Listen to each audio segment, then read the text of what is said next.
问君何不乘板起，扶摇直上2000米。问妈能有几多愁，一关门外好几个钟头。只需要蓝胖子一个道具，人人都能把日子过成诗。大熊妈妈出门买菜忘带钥匙，和大熊、蓝胖子一起被关在了门外。这不得去找无敌的开锁王？半路上，蓝胖子灵光一闪，哎呀，我这脑子怎么不还有神器吗？只见蓝胖子拿出一块电梯板，叫大熊也站上来，旋钮一调，二人原地起飞到了2楼的高度。蓝胖子在这半空中就像到了自己家一样，雄赳赳气昂昂的向着空气走去。大熊眼看蓝胖子就要一脚踩空摔成废猫，想象到惨状都不敢看了。可蓝胖子居然像个没事人一样在空中走来走去。原来电梯板所在的高度会形成透明地板，有了它，你就是地球上最大的地主。这等好事儿，大熊怎么可能忘了未来媳妇儿？屁颠屁颠就往静香家去了。老妈呀，开锁呀什么的，早被抛到了九霄云外。讲文明懂礼貌的好孩子大熊和蓝胖子，路遇电工大哥向他打了个招呼，反应过来的大哥差点没把下巴吓掉。小夫看到他俩在空中走，以为自己也能秀，摆出我心有恒的姿势，一个信仰之跃，然后表演真人版的弹走鱼尾纹，被弹进了自家池塘。来到静香家，大熊刚告诉他空中有透明地板，静香二话不说，化身女汉子开始翻栏杆。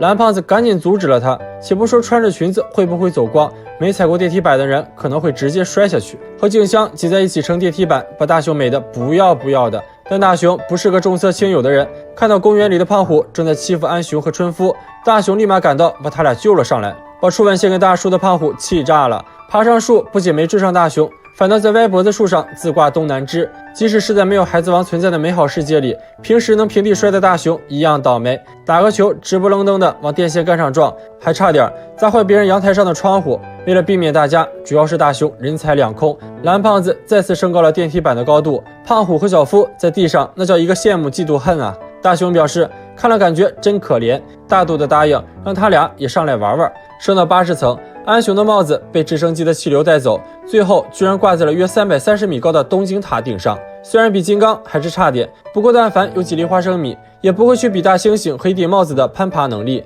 趁大熊和蓝胖子正在还帽子，胖虎和小夫偷偷把电梯板抢走了。一支穿云箭，胖虎小夫天上箭，两人捉迷藏玩得开心，全然没注意电梯板已经随云而去了。蓝胖子说过，升的层数越高，气温就越低。胖虎和小夫冻得直打哆嗦，打算回到大家那里去，却到处都找不到电梯板。小夫发出了绝望的哭喊声：不会吧，不会吧，他俩不会这辈子都要当空中飞人了吧？这时在下面等得不耐烦的蓝胖子也感觉不对劲儿了，拿出遥控器一看，胖虎和小夫居然在2000多米高的地方，你们这是要飞出大气层啊！蓝胖子急忙大召唤术叫回电梯板，上去找那2个作死的熊孩子，却只看见一块难上加难的大冰块。时间到了傍晚，大家各回各家，各找各妈去了。大熊和蓝胖子飞在回家的小路上，遇到了下班的爸爸，邀请爸爸一起搭上电梯板，从空中进了2楼，回到了温暖的家。夜幕降临，迟迟等不到妈妈回家做饭的3人饿得神志不清，谁都没有想起一开始究竟是为什么拿出了电梯板。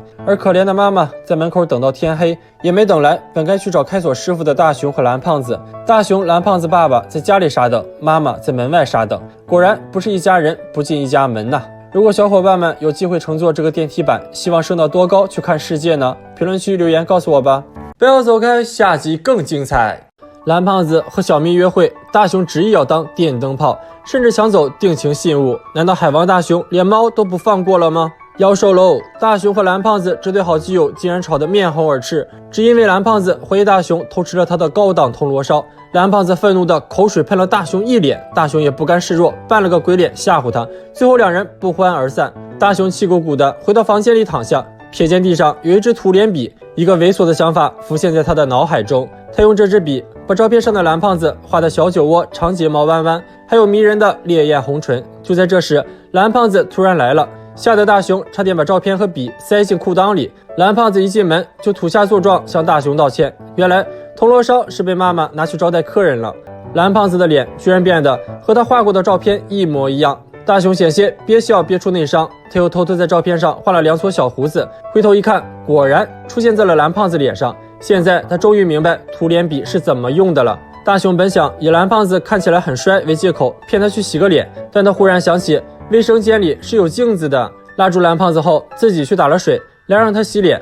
蓝胖子洗了个冷水脸，感觉就这个 feel 倍儿爽。可脸上还是那样。于是大雄拿来肥皂再忽悠他说现在的胡子不能见人，可蓝胖子去意已决，大雄只好换一招了，说是要给他整个走时尚混搭风的造型，实际上就是围巾挡脸，墨镜遮眼，活脱脱一个恐怖分子。这回换成小咪差点下巴脱臼了，只能挤出一个勉为其难的笑容。大雄还哄着蓝胖子说他就是这条街上最靓的仔，这真是忽悠他妈给忽悠开门，忽悠到家了。保险起见，大雄一路都跟着蓝胖子和小咪。蓝胖子虽然心有猛喵，也想细瞧蔷薇，大雄却一把抓住了他想摘下墨镜的手。蓝胖子热出汗想摘下围巾时，也被大雄猛地按住，几乎被心虚的大雄勒死。看见定情信物被吃，小咪和蓝胖子都绷不住了。蓝胖子气得把墨镜和围巾一股脑摘下，大爷我不陪你玩了。蓝胖子把围巾盖在小咪身上安慰他。大雄看这下瞒不住了，干脆死马当活马医，